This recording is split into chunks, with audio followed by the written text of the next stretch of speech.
जी sir, आप continue करें।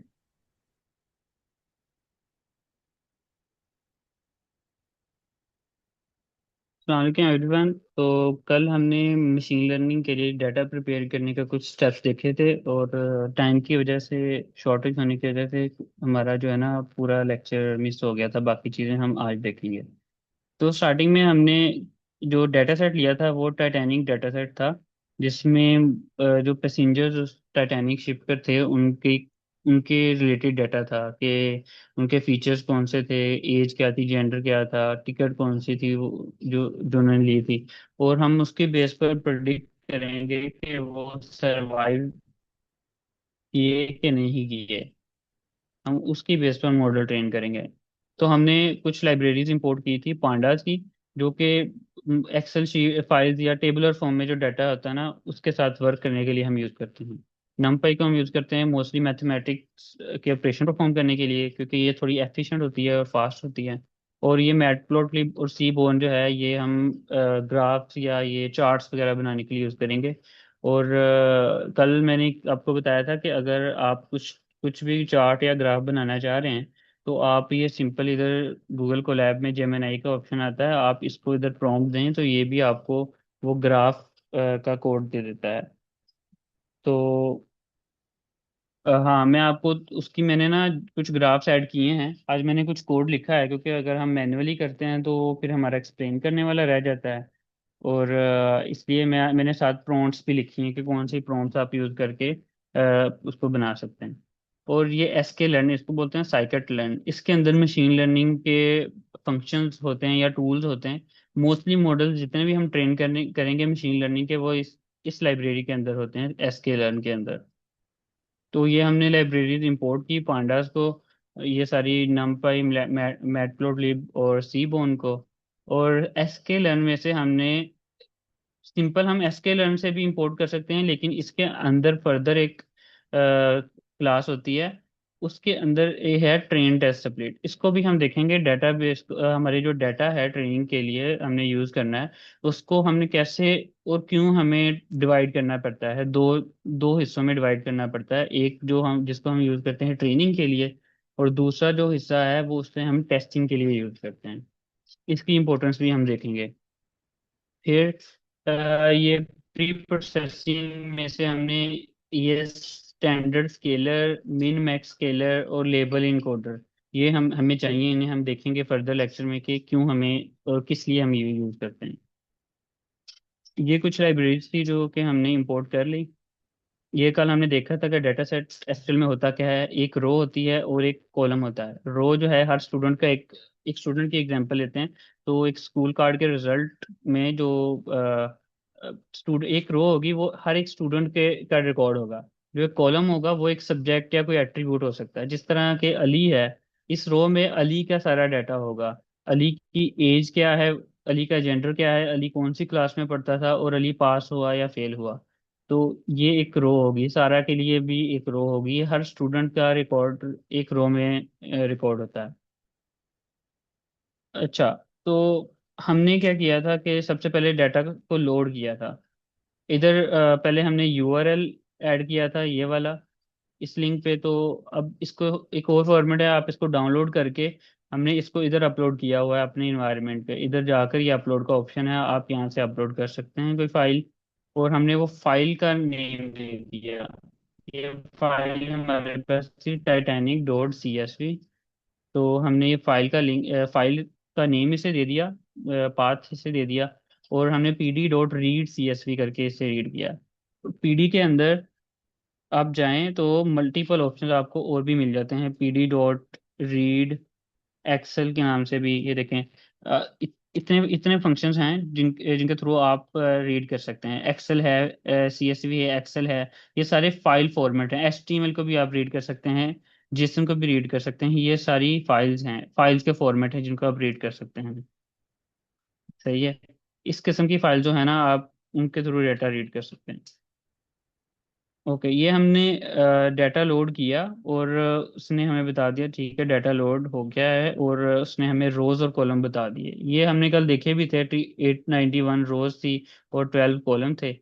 तो अगर हम ये वाला df.head करें तो ये हमें 5 जो है ना बाय डिफॉल्ट, इसको हम ज़्यादा भी देख सकते हैं, अगर हम इधर 20 कर दें तो जो टॉप की जो 20 रोज है ना उनका डाटा हमें दे देगा, लेकिन इतना हमें चाहिए नहीं।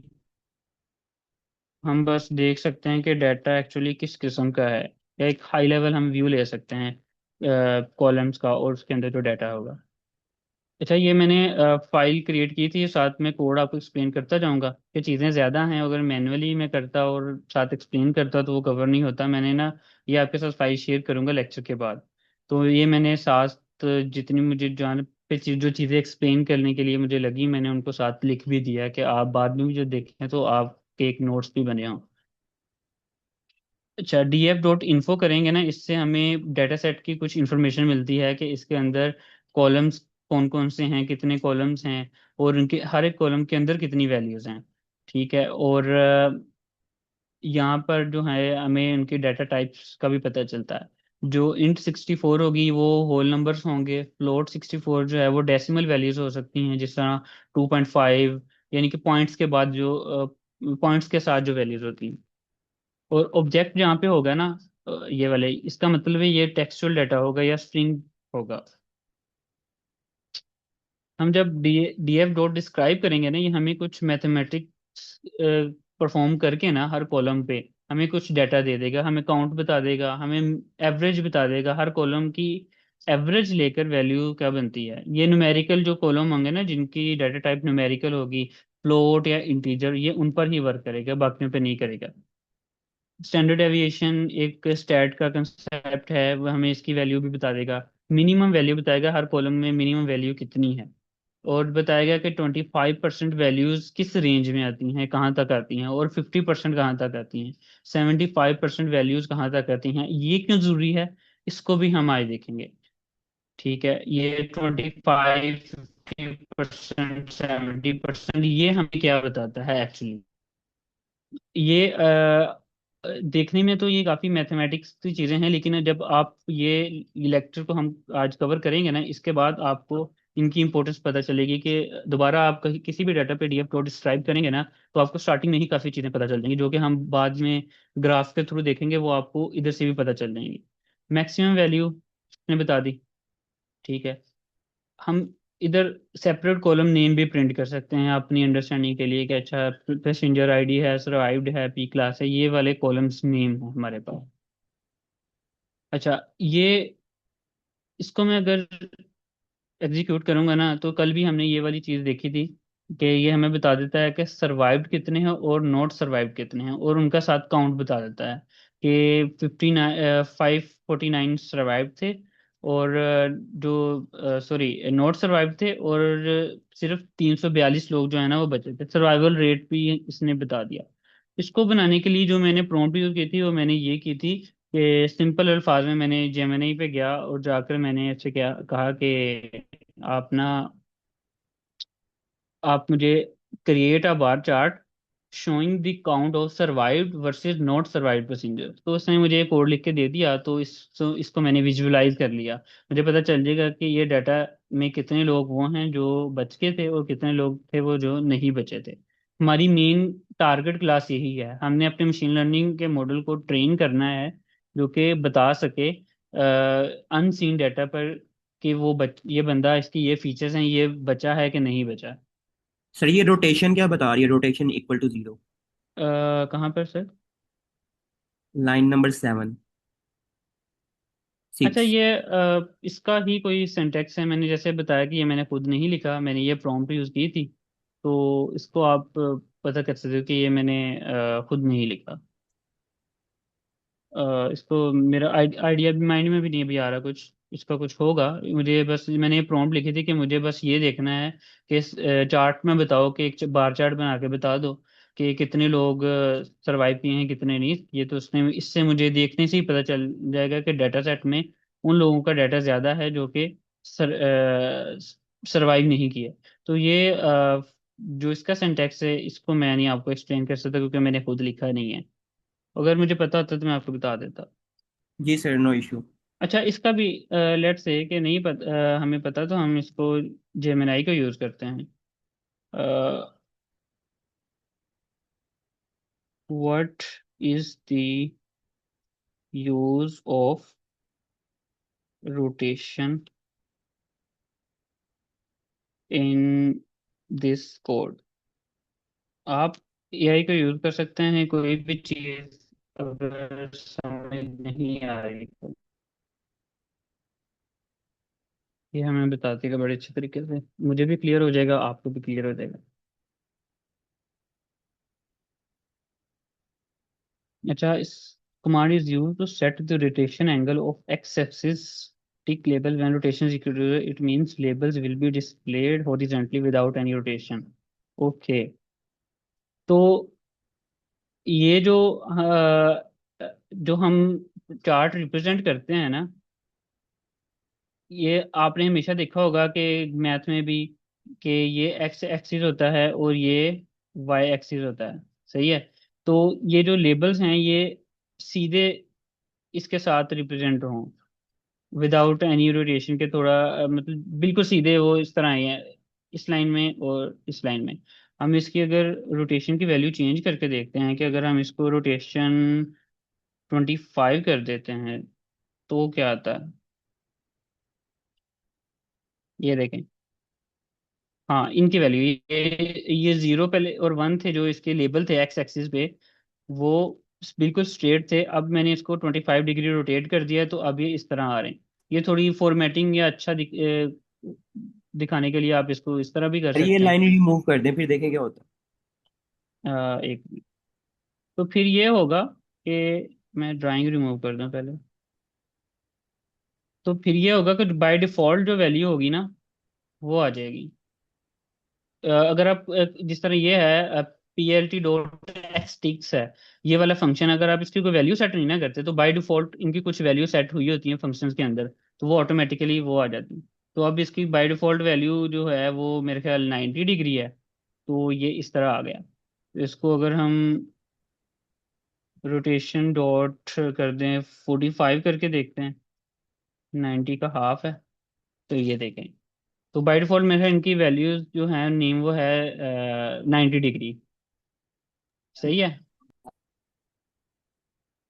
जी सर, क्लियर है, आप क्लियर है। कंटिन्यू करें जी सर। Okay, thank you. अच्छा, ये जीरो ही रखते हैं स्ट्रेट में। अच्छा, यहाँ तक हमने कल भी देख लिया था और अब हम मिसिंग वैल्यूज पे जाएंगे। हम मिसिंग वैल्यू पर थे। अच्छा, कल हमने एक चीज़ देखी थी कि जो रियल वर्ल्ड डाटा है ना वो परफेक्ट नहीं होता, उसमें मोस्टली वैल्यूज मिसिंग होती हैं। या कुछ क्वेश्चन जो हैं लोग अगर हम किसी के को सर्वे का डाटा ले रहे हैं तो कुछ लोग कुछ क्वेश्चंस का आंसर फिल नहीं करते। तो अगर हम एज इट इज़ वो मिसिंग वैल्यूज के साथ, वो मिसिंग वैल्यूज या तो आपकी इम्पटी के साथ शो हो रही होंगी, वहां पर कुछ वैल्यू ही नहीं होगी उस जगह पर, या आपको वहां पर लिखा होगा NaN। ठीक है, ये डाटा के अंदर मोस्टली लिखा होता है। तो हम मिसिंग वैल्यू प्रॉब्लम क्यों है कि मशीन, कल भी हमने देखा था कि मशीन लर्निंग के मॉडल्स को कुछ मैथमेटिक्स के ऑपरेशंस परफॉर्म करने पड़ते हैं। अगर वहां पे वैल्यू एग्जिस्ट नहीं होगी तो वो ऑपरेशंस उस तरह परफॉर्म नहीं होंगे, और जो एंड रिजल्ट आएगा ना जो उसने लर्निंग करनी है वो सही नहीं आएगी। या तो आप मिसिंग वैल्यूज को रिमूव कर दें, या दूसरा हल है कि आप उसकी जगह पर कुछ एवरेज लेकर कुछ ना कुछ आप मिलती जुलती जो कि बनती बात है ना, वो कोई बनती वैल्यू है जो एवरेज लेकर मीडियन लेकर उनकी वो आप ऐड कर दें। ये हमारे पास कुछ स्ट्रेटेजीज हमने डिस्कस की थी कि हम पूरी रो को ड्रॉप कर दें। कि जब कुछ कुछ रोज में डाटा मिसिंग हो, ठीक है, अब हमारा डाटा लाखों में है या 1000 रोज का है, बीच में 2-3 रोज का मिसिंग है, तो हम उसे ड्रॉप कर सकते हैं। कॉलम हमने ड्रॉप कब करना है, जबकि ये इसका कोई ये यूनिवर्सल डिफाइंड रूल नहीं है, लेकिन अगर 50% से ज़्यादा एक कॉलम एक कॉलम के अंदर वैल्यूज मिसिंग है ना, तो आप वो कॉलम ही रिमूव कर देंगे, क्योंकि 50% से ज़्यादा वैल्यूज आप फिर उसमें ना वो ऑगमेंट करके या कहीं से एवरेज लेके करेंगे तो वो उसका ट्रू मीनिंग नहीं बता सकेगा। ठीक, क्योंकि वो 50% हमने बाकी लेट्स से 70% वैल्यूज है वो डेटा में थी और उस कॉलम में थी, और 30% वैल्यूज, सॉरी, 30% वैल्यूज उस कॉलम में थी और 70% वैल्यूज एम्प्टी थी।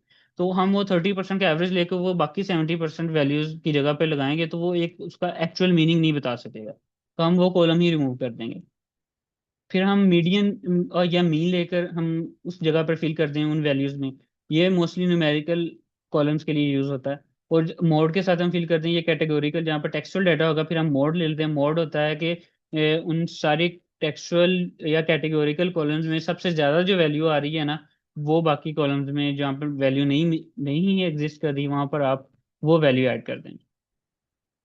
अच्छा, ये कोड हमने कल रन किया था, जिसमें हमने चेक किया कि कौन से कॉलम जो हमारे डाटा में वो नल वैल्यूज इनमें हैं। तो सब में उसने इज नल किया, df डॉट इज नल। ये सारी वैल्यूज में ना जहाँ जहाँ नल होता है वहां पर काउंट कर देता है एक। और सम करेंगे ना सबका काउंट मिल जाएगा हमें कि एज के अंदर कितनी मिसिंग है, कैबिन के अंदर कितनी मिसिंग है, और बाग के अंदर कितनी मिसिंग है। साथ उसकी परसेंटेज हमने प्रिंट कर ली कि 90, ऑलमोस्ट 20% एज के अंदर मिसिंग है, और 77% वैल्यूज है ना कैबिन के अंदर मिसिंग है। और इसके अंदर तो सिर्फ दो ही वैल्यूज मिसिंग है। ये मैंने फिर ना एक प्रॉम्प्ट लिखी थी कि एक हीट हीट मैप के थ्रू हमें बताए कि मिसिंग वैल्यूज को हमें बताया कि कहाँ कहाँ पे वैल्यूज जो है ना मिसिंग है। ये अगर हम रन करें, ये आप देखें कि ये अगर इस तरह हम वो कॉलम हमारा समझ लो कि ये जो 891 रोज है ना वो इस तरह आ रही हैं। तो यानी कि पूरे डाटा में हर जगह कहीं ना कहीं एज वैल्यू मिसिंग है। ये कैबिन की वैल्यूज तो बहुत ज्यादा ही मिसिंग है ना, बाकी वैल्यूज नहीं है। इन बार की एक दो थी, वो भी लाइन इधर होंगी वो नजर नहीं आ रही क्योंकि दो लाइन थी वो बहुत बारीक होंगी। ठीक है, ये सिंपल सा था कि आप हीट मैप के थ्रू देख सकते हैं कहाँ पर वैल्यूज ज्यादा मिसिंग है। इसको रिवर्स भी कर सकते हैं कि आप वो वाली वैल्यू देख लें जहाँ पर मिसिंग वैल्यू नहीं है, तो फिर बाकी कॉलम्स वहां पर ये लाइंस बन जाएंगी और मिसिंग वैल्यू की जगह पर नहीं बनेगी। ठीक है, तो अब हम हिस्टो ये वाला जो है ना एज का ये वाला एक ग्राफ रन करते हैं हम। मैं बताता हूँ क्या। ये एक हिस्टोग्राम का चार्ट होता है, या आप इसको कह सकते हैं कि distribution of data, distribution of age column. ये हमें बता रहा है कि सारी एजेस उसने ड्रॉ कर दी। जीरो मिनिमम एज है और मैक्सिमम एज जो है ना वो 80 तक है। तो उसने सारी एजेस ड्रॉ कर दी और बता दी कि किस एज के लोग, अब ये चार्ट है इधर बता दिया किस एज के लोग जो है ना वो ज्यादा थे शिप पर। अगर हम ये चार्ट पर देखें तो ठीक है, ये 30 तक थे यहाँ तक तो ठीक है, लेकिन ये जो ऑलमोस्ट 20 के अराउंड जो है ना, 20 से 40 के दौरान, ये 15 से 40 के दौरान ज्यादा तो लोग इस एज ब्रैकेट में थे जो शिप पर थे। इससे थोड़ा बहुत हमें ये आइडिया हो जाता है। तो इससे हमें आइडिया हो जाता है कि कौन किस तरह की हमें टेक्निक यूज करनी है डाटा मिसिंग वैल्यूज को हैंडल करने के लिए। मैं एक इधर और मैंने एक चार्ट बनाया था ये वाला। कल हम जब लेक्चर एंड किया था तो हमें ना किसी ने क्वेश्चन किया था कि हमें कैसे पता चलेगा कि हमने कौन सी जो है यूज करनी है टेक्निक। तो आउटलायर्स का एक कंसेप्ट होता है इसके अंदर। आउटलायर्स क्या होते हैं, ये आप प्रॉम्प्ट में लिखिए create a box plot to show age outliers before imputation. तो अभी हमने डाटा इसमें मिसिंग वैल्यूज का हैंडल नहीं किया। अच्छा, इसने वही काम किया है जो इधर काम किया। ये वाला इसने तो हमें ग्राफ के थ्रू बार चार्ट के थ्रू बता दिया ना, लेट्स से कि 20 एज के कितने लोग थे। वो इतने ऑलमोस्ट 65 लोग थे। ये इसने हर एक एज ब्रैकेट की वैल्यूज काउंट करके ये बना दिया। ये वाला चार्ट हमें क्या बता रहा है, इसके अंदर ना ये जो बॉक्स बना होता है, ठीक है, ये बॉक्स हमें ये बता रहा है कि इस बॉक्स के अंदर 50% लोग ऐसे थे जो इस एज ब्रैकेट में आ रहे थे। यहाँ तक 50% लोग थे जो कि इस एज ब्रैकेट में आ रहे थे। उसके अगेंस्ट ये ना जो हमने ऊपर एक पढ़ा भी था, वो 50% क्या है और 20% क्या है, और ये वाला 25% क्या है, 50% क्या है, और 75% क्या है। ये हम इसको प्रैक्टिकली इधर देख रहे हैं। ओके, तो 50% लोग ऐसे हैं जो कि इस एज ब्रैकेट में आते हैं 20 से लेकर ये अराउंड 38 तक बनता है, 39 तक बनता है। अच्छा, तो ये बॉक्स के इस साइड से लेकर एंड वाली बॉटम साइड पे से लेकर जो ये नीचे एक लाइन बनी है, यहाँ तक जो है ना 25% लोग इस एज ब्रैकेट में आते हैं। ठीक है। अगर अब हम टोटल देखें तो अराउंड 75% लोग इतने इतने हिस्से में आ गए हैं। मतलब क्या कहने का कि 25 आधे लोग ऐसे थे उस शिप में जिनकी एज जो है ना वो 20 से लेकर 38 के दरमियान थी, और 25% लोग ऐसे थे जिनकी एज जो है वो 0 से लेकर 20 तक थी, यानी कि इससे नीचे तक। ये वाला जो है ये नेक्स्ट 25% रिप्रेजेंट करता है, यानी कि यहाँ तक 75% टोटल होगी, यानी कि 75% लोग आ गए, तो यहाँ तक आ गया ये 25%। ठीक है। अब आप कह रहे हैं 100% तो यही कंप्लीट हो गया, ये टोटल, ये जो ये लाइन और ये लाइन, ये इस सब के दरमियान जो है ना, ये अराउंड 99% आपका डाटा इसी के दरमियान होता है। या आप जब भी ये चार्ट बनवा लें किसी भी डाटा के ऊपर कि इसके आउटलायर्स मुझे बताओ, तो ये आपको इस तरह का हमेशा बना के देगा। आप इससे आइडिया लगा सकते हैं कि आपका डाटा ज्यादातर किस कहाँ पे लाई कर रहा है।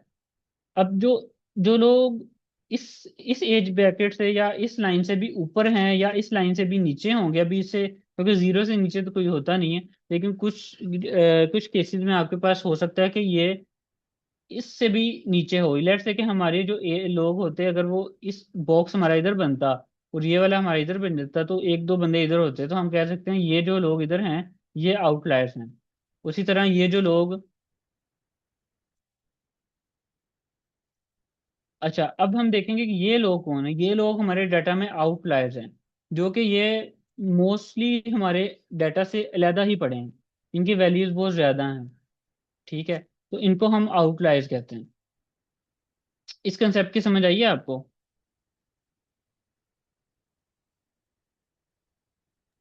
जी सर, ये बेसिकली क्वार्टाइल्स है आई गेस। जी फर्स्ट जी क्वार्टाइल एग्जैक्टली। नीचे है, उसके ऊपर सेकंड क्वार्टाइल है, उसके ऊपर थर्ड। हम्म। जी वो असल में हमारे पास मोस्टली स्टूडेंट्स ऐसे हैं जिनका इस साइड पे बिल्कुल एक्सपीरियंस नहीं है, तो मैं कल ये चीज़ मिस कर गया था। तो बाद में क्वेश्चन आया था हमें ये कैसे पता चलेगा कि आउटलायर्स कैसे हैं हमारे डाटा में हैं, कहाँ पर हैं भी कि नहीं है। अगर ये वाले इधर ना होते ना तो हम सारी सारी वैल्यूज इन दो लाइंस के दरमियान और ये बॉक्स यहाँ तक ही होती, तो हम आउटलायर्स नहीं कंसीडर करते। सही है। सर अगर एक दो ही क्वार्टाइल आउटलायर हो तो फिर? तो फिर आप देख सकते हैं, अब इधर जो है ना ये काफी ज्यादा है। ठीक है। एक दो को फिर बंदा देख लेता है कि आपने एक्चुअल में वो ऑपरेशन परफॉर्म क्या करना है, आपकी एक्चुअल में नीड क्या है। वो हम इसके बाद इसको सॉल्व करते हैं ना, नेक्स्ट स्टेप पे चलते हैं, तो हम देखते हैं कि हमें ये देखना क्यों जरूरी है। तो अभी इसका काउंट तो नहीं पता चल रहा हमें कि कितने आउटलायर्स हैं। काउंट नहीं, काउंट भी हम पता कर सकते हैं कि ये देख लेना कि ये जो है हमारा, इधर से भी आइडिया हो जाएगा। ये हमने जो ऊपर देखा था ना डीएफ डॉट डिस्क्राइब, ये हमें बता सकता है कि 75% इतने लोग आ रहे हैं, 68, तो इसको माइनस कर लें तो अराउंड अराउंड अबाउट 200 लोग, 200 250 लोग तो बनते हैं। सही है। यानी कि जो हमारा मोस्टली जो लोग हैं ना वो 25% वो इतने हैं, सॉरी 75%। नहीं, मैक्सिमम काउंट इतना है, तो हमें आइडिया हो जाएगा आउटलायर्स कितने एग्जिस्ट कर रहे हैं हमारे डाटा नहीं में। सर, समझ नहीं आई। ये मैक्स 891 है? जी जी। टोटल ठीक है। काउंट जो है ना आपके 891, ये 8 है क्या बन गया। तो और हमने देखा था कि 75% से जो ऊपर है ना वो हमारे क्या हैं, आउटलायर्स हैं। तो हम इधर देखें 668, तो इससे जो माइनस कर लें जो आंसर आएगा ना वो हमारे आउटलायर्स हैं। तो इसको हम देख भी सकते हैं 3, और ये हमारे पास आ गया 3, 2 आ गया, और ये हमारे पास आ गया 2, यानी कि 223 लोग ऐसे हैं जो कि हमारे पास आउटलायर्स में आते हैं। ठीक है। सर ये वाले बॉक्स से आपने कहा था मिसिंग वैल्यूज मिलेंगी, वो ये कैसे मिलेंगी? ये जो नीचे वाला है हिस्टोग्राम अ, जो है, कहाँ पर? हिस्टोग्राम ये। ये वाला, ये तो बस ये ये तो हीट हीट मैप है मैप ना? है। हीट मैप है हिस्टोग्राम। ये। सर हिस्टोग्राम की बात, इसकी बात कर। हाँ जी। ये इधर से मिसिंग वैल्यू नहीं मिलेगी, इधर से हमें हमारे डाटा का ट्रेंड पता चल जाएगा कि ज्यादातर लोग किस एज ब्रैकेट में आते हैं। ये भी एक वे है कि आप डाटा की डिस्ट्रीब्यूशन देख लें। ठीक है। ये अब ना, इसमें डाटा की डिस्ट्रीब्यूशन की भी टाइप होती है। आप देखें कि हमारा डाटा इस तरह जा रहा है, मोस्टली लोग इधर एग्जिस्ट कर रहे हैं और फिर ये नीचे जा रहा है। इसको काइंड ऑफ हम कह सकते हैं कि ये थोड़ा स्टैट्स की तरफ चले जाएगा। ये नॉर्मल डिस्ट्रीब्यूशन होती है। कुछ जगह पर ऐसा भी हो सकता है कि आपके लोग इधर ज्यादा हैं और फिर आपके इधर ज्यादा हों। ठीक है। तो आपका जो है ये चार्ट ऐसे करके ऐसे बन जाएगा। ये नॉर्मल डिस्ट्रीब्यूशन नहीं होती, ये और टाइप्स होती हैं। हम ये स्टैट्स की तरफ नहीं जाते, बस ये थोड़ा सा आइडिया हम ले लेते हैं यहाँ से, क्योंकि अब बाकी लोगों के लिए इरेलीवेंट हो जाएगा। इस ग्राफ से क्या समझ आ रही है? इस ग्राफ से हमें ये समझ आ रही है कि हमारे ज्यादातर लोग जो है ना, जो हम एज एज एज कॉलम में हमें ये पता चल रहा है कि ज्यादातर लोगों की एज इस ब्रैकेट में एग्जिस्ट करती है। ठीक है। ये हमें इधर से भी पता चल रहा है, इधर से भी पता चल रहा है। डिफरेंट एंगल्स हैं एक ही चीज को देखने के। और ये नॉर्मल डिस्ट्रीब्यूशन का भी हमें इधर से ही आइडिया होता है। और हमें ये भी बता देता है कि ज्यादातर लोग इधर हैं और जो बहुत कम लोग हैं जो इधर हैं। तो अगर आपको थोड़ा बहुत कंसेप्ट क्लियर है तो आपको इधर भी आइडिया हो जाएगा कि आउटलायर्स एग्जिस्ट करते हैं हमारे डाटा में। तो सर ये उसको सब हम कुछ तो फर्दर। मुझे ये सब कुछ तो मुझे डिस्क्राइब से ही पता चल गया था। जी जी। सर आपको पता चल गया ना, तो बाकी ये लोगों को भी हमें साथ लेकर चलना है ना।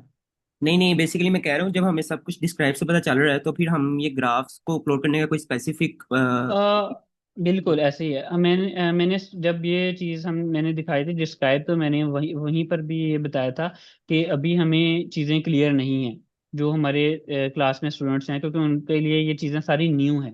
अगर आपको चीज़ों का आइडिया है तो आप इधर से देखकर ही अपने डाटा का अंदाज़ा लगा सकते हैं। आपको ये सारे कुछ प्लॉट करने की ज़रूरत ही नहीं है, क्योंकि आपको इधर मिनिमम भी पता चल रहा है, मैक्सिमम भी पता चल रहा है। ठीक है, उस कॉलम के अंदर। और आपको 25% कहाँ लाई कर रहे हैं, यानी कि 75% देखने से आपको आइडिया हो जाता है कि आपके कॉलम में आउटलायर्स है या नहीं है। ठीक है। ये ऑलराइट सर। एज का हमें आइडिया हो जाता है। देखिए ना, 38%, 38 जिस बंदे की एज होगी ना वो आपके 75% में आता है। तो रिमेनिंग ऊपर उससे 25% में ये सिर्फ 80 तक लोग हैं, यानी कि 38 से लेकर 39 से 80 तक लोग ऐसे हैं जो कि आउटलायर्स हैं आपके। सही है। ये आपको सो इधर से भी ग्राफ्स आ आर जाएगा। बेसिकली टू हेल्प अस जी जी। विजुअलाइज। Alright sir, alright. वो- सर मेरा यहाँ पे दो क्वेश्चन है मेरे पास। जी मैम। पहला क्वेश्चन ये है कि हम लोगों ने जस्ट जो मेन चीज़ है वो ये देखनी है कि जो डाटा है उसके अंदर कितने जो लाइक किस लेवल तक वो इक्वल नहीं है, वो चीज़ देखनी है। वो हम हम्म। किसी भी ग्राफ से देख सकते हैं, चाहे वो हम विजुअली हिस्टोग्राम से रिप्रेजेंट कर लें या हीट मैप से कर लें। ऐसा ही है। एंड द सेकंड जी। क्वेश्चन इज के अगर हम सिंगल या टू लाइंस के अंदर आउटलायर्स को बताना चाहें in easy words to understand this thing, तो वो क्या होगी? अच्छा, मैं आपको इसका आंसर तकरीबन 2-4 मिनट के बाद ना दूं, ओके, नो प्रॉब्लम। क्योंकि हम आगे जो करेंगे ना उससे इसका ज़्यादा कंसेप्ट क्लियर होगा। अच्छा, हमने इधर क्या किया, हमने ना अपने मेन डीएफ की, अच्छा अब थोड़ा स्पीड भी पकड़नी पड़ेगी क्योंकि 20 मिनट रह गए हैं और हमने उतना ही कवर किया जितना कल किया था। तो इसको हमने एक कॉपी बना ली है इसकी, question DF dot session clean के नाम से, जहाँ लास्ट पर में हम रखिए। अपने डाटा को ना। जी ओके। अच्छा, यहाँ पर आप देखें कि अब हमने जो एज वाला कॉलम है ना इसको हमने फिल करना है कुछ वैल्यूज के साथ। हमने कहा था कि हम दो चीज़ें यूज़ कर सकते हैं डाटा इंप्यूटेशन के लिए या मिसिंग वैल्यूज को हैंडल करने के लिए। या तो हम उसको न्यूमेरिकल वैल्यूज की बात कर रहा हूँ क्योंकि एज हमारे पास न्यूमेरिकल वैल्यू होती है। या हम मीन ले लें पूरे कॉलम की, यानी एवरेज ले लें, या हम मीडियन ले लें। तो हम इन दोनों में से कैसे डिसाइड करेंगे कि हम मीन लें या मीडियन लें? अच्छा, मीन हमारे पास क्या होता है कि हमने सारी वैल्यूज जितनी भी हैं 0 से लेकर 80 तक सारी एजेस को प्लस करना है और हमने उनका एवरेज ले लेनी है। ठीक है। और मीडियन हमारे पास क्या होता है? मीडियन हमारे पास वो होता है कि जो उसकी मिडल वैल्यू होगी पूरे डाटा की। अब मिडल वैल्यू हमारी हमने अगर हम इसका एवरेज लेंगे तो हमारे पास, हमने अभी देख लिया कि 75% लोग जो है ना वो यहाँ तक एग्जिस्ट करते हैं।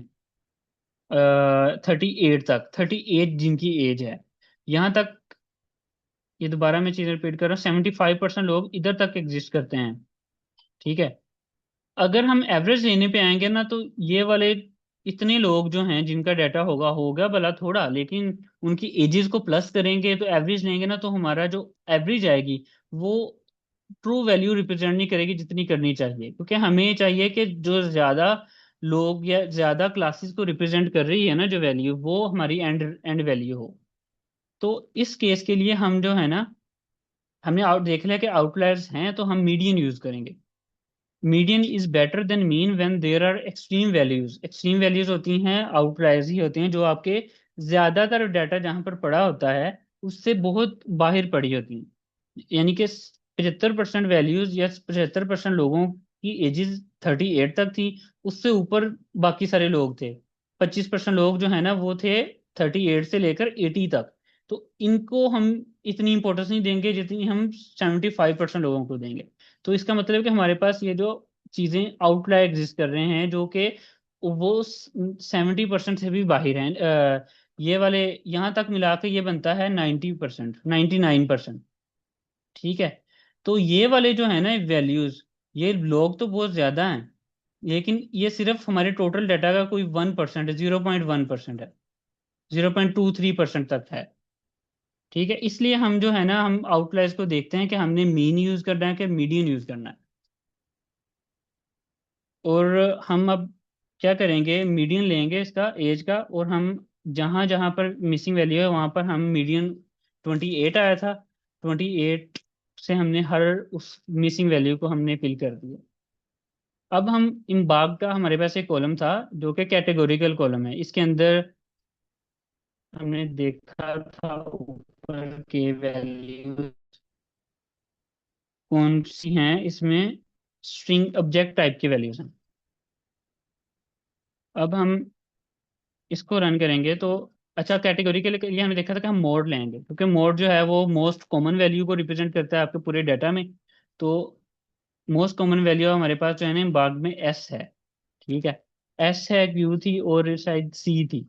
तो इसमें से ज्यादातर लोगों की जो क्लास, ज्यादातर जगह पर जो है ना ये एस था।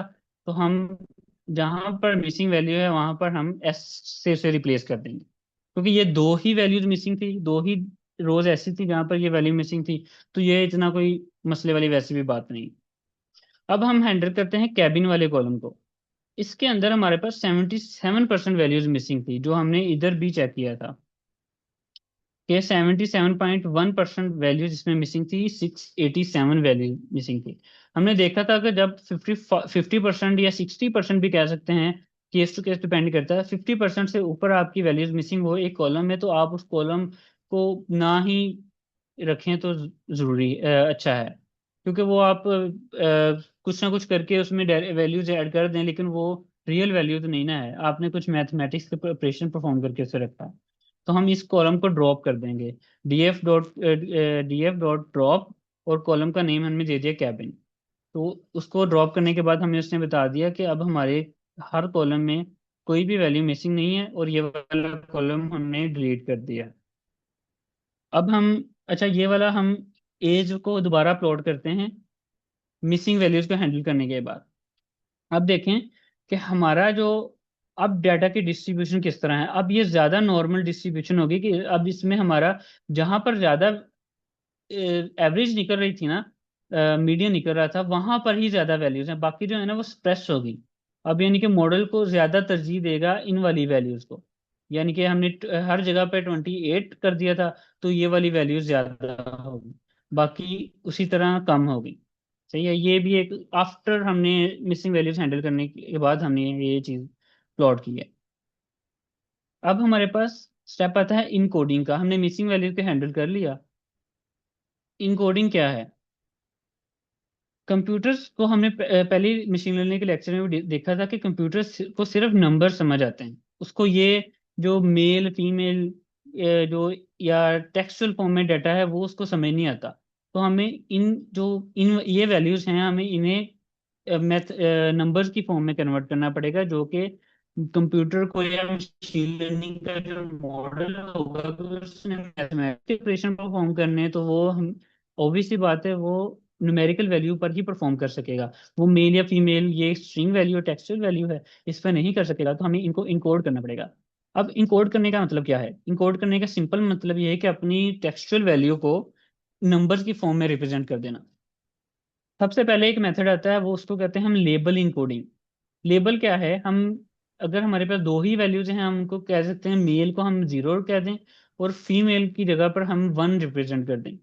क्या हम करेंगे, जहां जहां पर मेल लिखा है वहां पर हम उसकी वैल्यू जीरो कर देंगे और फीमेल की जगह पर हम वन कर देंगे। तो ये हमारे पास यूजफुल है जब कैटेगरीज हमारे पास हों। अगर हमारे पास कैटेगरीज उससे ज्यादा हों तो हम वन हॉट इनकोडिंग यूज कर सकते हैं। ये क्या है हमारे पास? लेट्स से हमारे पास एक कैटेगरी है ए, बी और सी। वन हॉट इनकोडिंग क्या होती है? वो, अब आपका जो पहले पहले एक ही कॉलम में ये वैल्यू थी, जहां पर एक कुछ जगह पे ए आ रहा था, कुछ जगह पे बी आ रहा था। लेट्स से कॉलम का नाम है हमारा क्लास, कह सकते हैं क्लास। उसके अंदर ये तीन तरह की वैल्यूज थी। कुछ की क्लास ए थी, कुछ की बी थी, कुछ की सी थी। अब जब हम इनको इनकोड करेंगे, हम एक वेक्टर यूज करेंगे, जहां पर जिस जिस जिस रो में ए होगा वहां पर हम वन कर देंगे, बाकी पे जीरो कर देंगे। ठीक है? ये तीन कॉलम बनेंगे, class A, class B, class C के नाम से, जहां पर पहले एक क्लास का कॉलम था। जहां पर ए होगा सिर्फ क्लास ए में जीरो, वन होगा बाकी में जीरो हो जाएगा। और अगर जहां पर ये होगा, बी की वैल्यू होगी एग्जिस्ट करी, वहां पर हम इसको वन कर देंगे, बाकियों को जीरो कर देंगे। इसी तरह फिर अगर सी की वैल्यू जहाँ पे होगी, हम इसको वन कर देंगे और इसको जीरो कर देंगे। ये एक फॉर्मेट है वन हॉट इनकोडिंग को रिप्रेजेंट करने का। ठीक है, इसको हम प्रैक्टिकली भी देखते हैं। या तो हम कर दें कि मेल की जगह, जब दो ही कैटेगरीज होंगे, मेल फीमेल, मेल की जगह पे जीरो कर दें, फीमेल की जगह पे वन कर दें। जब हमारे पास उससे ज्यादा कैटेगरीज एक्सीड करती हैं, तो हम अगर, ये जो लिखा भी है, label encoding for three plus categories can be misleading. क्योंकि मॉडल फिर ये समझेगा कि भाई दो जो है वो वन से ज्यादा बड़ा है, वन जीरो से बड़ा है, तो वो इनको ना फिर उस हिसाब से तरजीह देने लग जाएगा। जीरो, तो मॉडल मिस इंटरप्रिटेशन करने लग जाएगा। तो ये एक हमारे पास मेन पॉइंट है वन हॉट इनकोडिंग यूज करने का। अच्छा, हमारे पास हम सबसे पहले अगर जो है ना, जी अगर सर क्वेश्चन है। नेम्स का कॉलम है, जिसमें सबके नेम्स डिफरेंट हैं, अच्छा, तो नेम नेम को हम मशीन लर्निंग में यूज नहीं करते मॉडल में, क्योंकि हम नेम से, कोई नेम कोई फीचर नहीं है। फीचर्स वो होते हैं जो सब में कुछ ना कुछ चीजें कॉमन हो। ठीक है? एक परिंदा है, परिंदा, उसको, उसके पर हैं, अ, वो पर की लेंथ क्या है? कुछ की लेंथ होगी, कुछ 10 सेंटीमीटर, कुछ की होगी 5 सेंटीमीटर। वो एक फीचर है जो सब में कॉमन है। उसकी वैल्यूज हर एक के लिए डिफरेंट हो सकती है। लेकिन नेम जो है ना, वो हर एक बंदे का यूनिक ही होता है। वो हम यूज नहीं करते, क्योंकि उससे उस कोई फीचर नहीं निकल रहा, कोई, या उससे कोई ट्रेंड नहीं निकल रहा। इसको हम आगे देखते हैं। इसका भी एक है, हम कुछ कॉलम ड्रॉप कर देंगे इसी वजह से कि वो हम कुछ फायदा नहीं दे रहे। ये हमने देख लिया। हमने इस वाले कोड का रन करेंगे ना, इससे हमें क्या होगा?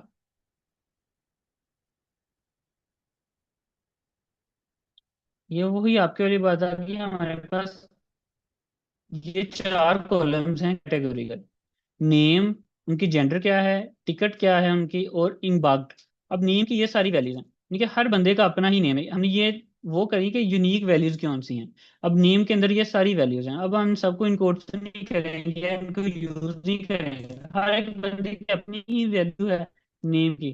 तो ये फायदेमंद नहीं है मशीन लर्निंग मॉडल के लिए। देखिए,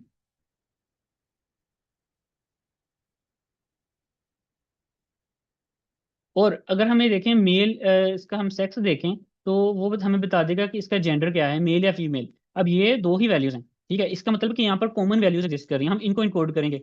ये कुछ ना कुछ फीचर्स हमें दे रहे हैं। टिकट भी हर बंदे का यूनिक ही होगा। आपको पता है कि आप ट्रेन का टिकट लें तो ट्रेन का टिकट दो बंदों का सेम नहीं होता, ठीक है। हमेशा मशीन लर्निंग मॉडल वहां पर यूज होगा जहां पर कुछ कॉमनैलिटी हो। और इसी तरह इम्बार्क्ड है हमारे पास, जिसके अंदर तीन ही वैल्यूज हैं, एस, सी और क्यू। ये वो जगह रिप्रेजेंट कर रहे हैं जहां से पैसेंजर ऑन बोर्ड हुआ था, ठीक है, या जो शिप पर चढ़ा था। ये हमें कॉमन वैल्यूज हर कॉलम की, कैटेगोरिकल कॉलम्स की इसने बता दी, ठीक है। अब हम क्या करेंगे, लेबल इनकोडिंग करेंगे। हम एक सिंपल सा कोड लिखेंगे जहां पर इस कॉलम में जाए, मैप करें, डॉट मैप। जहां पर मेल हो वहां पर 0 कर दो, जहां पे फीमेल हो वहां पे 1 कर दो। तो अब हम इसको रन करें तो हम देखें कि अब उसने मेल फीमेल की जगह पर 0 और 1 कर दिया। मेल हमारे पास थे 577 और फीमेल थी हमारे पास 314। इसी तरह हम वन हॉट इनकोडिंग यूज करेंगे किसके लिए, इम्बार्ड के लिए, क्योंकि इसकी कैटेगरीज 3 थी। हमने देखा था कि अगर 3 कैटेगरीज या उससे ज्यादा हैं तो हम वन हॉट इनकोडिंग यूज करेंगे। तो ये भी वही करेगा, हमारे पास सबसे पहले वैल्यूज काउंट करेगा। इसको हम रन कर लेते हैं एक दफा। ये वैल्यूज काउंट करेगा, एस की वैल्यूज इतनी है, सी की वैल्यू इतनी है, क्यू की वैल्यू इतनी है। जब हमने ये वाला ना, एक पीडी डॉट गेट डमीज के नाम से एक होता है जो क्या करता है, हमारे इस कॉलम के ना डमीज कॉलम बना देता है। वो क्या करेगा, पहले एक ही कॉलम था इम्बाग का, अब हमारे पास इम्बाग क्यू और इम्बाग एस के नाम से बन गया, ठीक है। अब आप का क्वेश्चन होगा कि हमारे पास कैटेगरी तो तीन थी, तीन वैल्यूज थी, एस इम्बाग क्यू बना, इम्बाग एस बना, इम्बाग सी क्यों नहीं बना।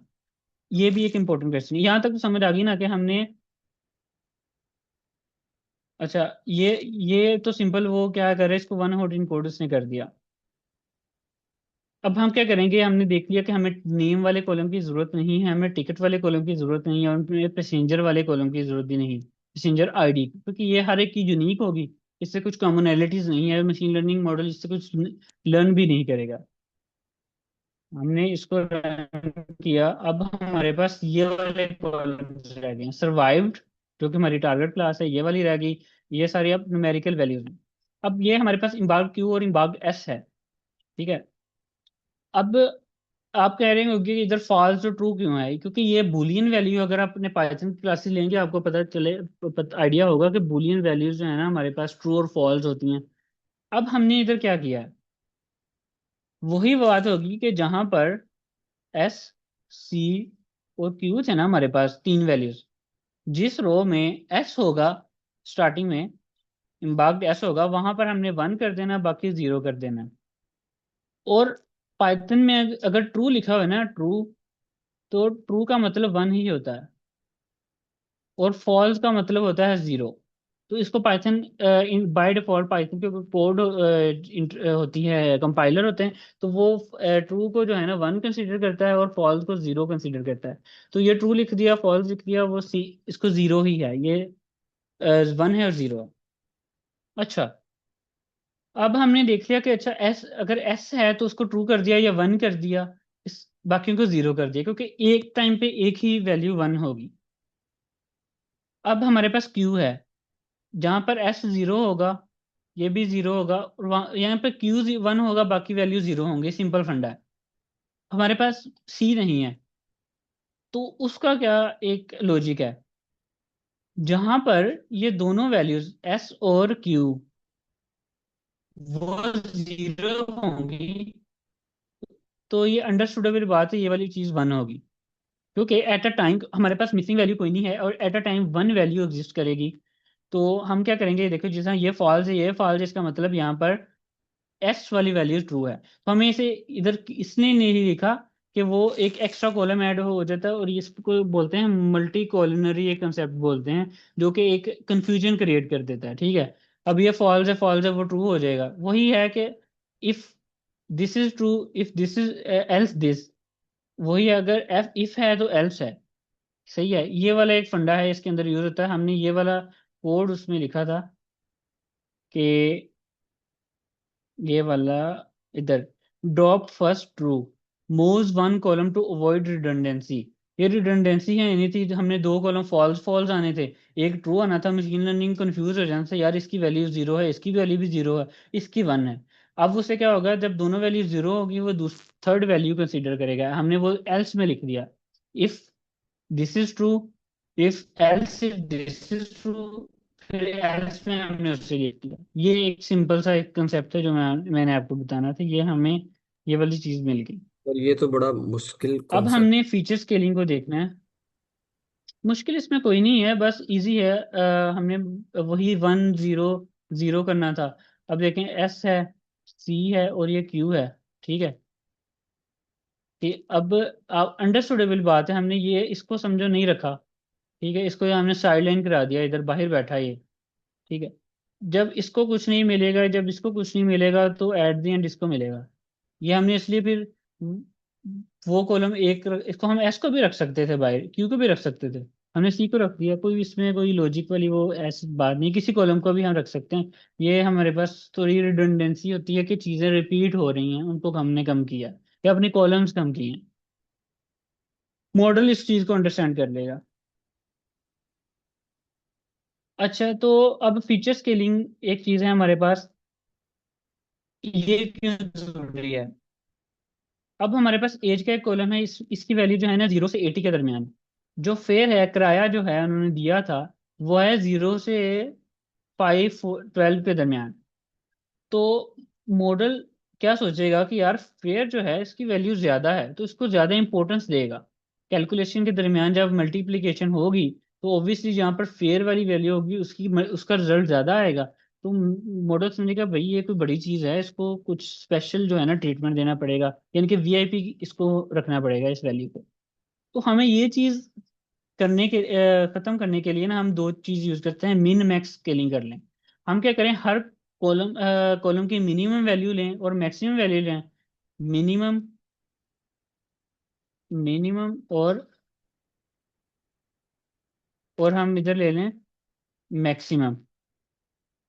0 से 1 की रेंज में से ले आए, मिनिमम मैक्सिमम को इस तरह 0 से 1 की रेंज में ले आए। जो मिनिमम वैल्यू होगी वह 0 होगी और मैक्सिमम वैल्यू 1 होगी।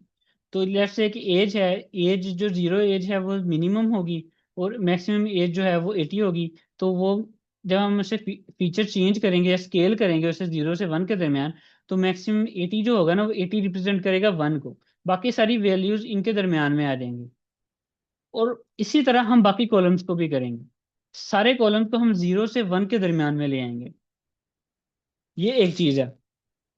दूसरी चीज है कि हम मिनिमम मैक्सिमम को छोड़ें, हम स्टैंडर्ड स्केलिंग कर दें। स्टैंडर्ड स्केलिंग में क्या होता है, आपकी सारी वैल्यूज जो है वो जीरो के इर्द गिर्द होती हैं आपकी।